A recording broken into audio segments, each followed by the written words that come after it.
চলো বন্ধুরা, আজকে তোমাদেরকে সুইট হার্ট নেক গলার ডিজাইন তোমাদেরকে করে দেখাই। এই যে গলাটা আমি করছি এটাই তোমাদেরকে করে দেখাবো। 8x8 একটা পেস্টিং পেপার নিয়ে নিয়েছি।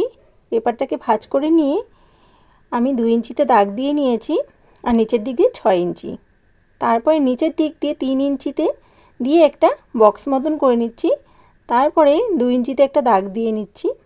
নিয়ে ফেন্স কাটটাকে দেখো দুভাবেই করা যায়। যেহেতু একটা বাচ্চা মেয়ের, তাই গলাটাকে মোটামুটি খেলানো করব, খুব বেশিও না আবার একদম কমও না, এরকম টাইপের করতে হবে। এইভাবে আমি 1 ইঞ্চি 1.25 ইঞ্চি দূরের থেকে একটা দাগ দিয়ে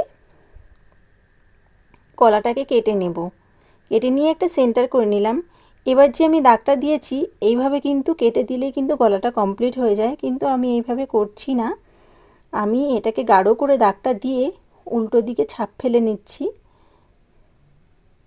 দেখো এইভাবে, এই দেখো আপসা আপসা দাগ পড়েছে, তার উপর দিয়ে ভালো করে গাঢ় করে দাগ দিয়ে নিচ্ছি।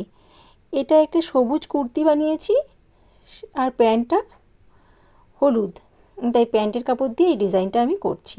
আমি পেস্টিং পেপারটাকে কিন্তু কাপড়ের ওপরে রেখে ভালো করে আয়রন করে নিয়েছি।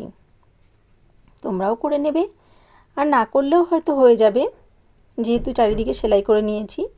এইবার দাগ দিয়ে যেইভাবে দাগ দিয়েছি সেই দাগের উপর দিয়ে সেলাই করে নিচ্ছি। যা কাপড়টা যে পেস্টিং পেপার যে কাপড়টা সেইটা সোজা দিক থাকবে আর জামার কিন্তু উল্টো দিক থাকবে, যেহেতু ডিজাইনটা উল্টো দিকে ঘুরে যাবে। আমি যখন নতুন কাজ শিখেছি এই জিনিসটা আমার ভীষণ ভুল হতো। আমি যখন শিখেছি বারে বার আমি ভুল করতাম। আমি সোজা দিকে করে ডিজাইনের দিকটা উল্টো দিকে ফেলতাম, পুরো সেলাইটা করে আবার খুলতাম। এই যেরকমভাবে যে কতবার ভুল করেছি, এই জিনিসটা এখন আর হয় না।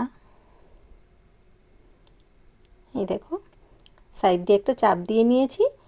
এবার ধারের থেকেও একটা করে সেলাই দিয়ে নেব। এই যে হয়ে গেছে। ভিডিওটা কেমন লাগলো অবশ্যই কমেন্টস করে জানাবে। লাস্টে আয়রন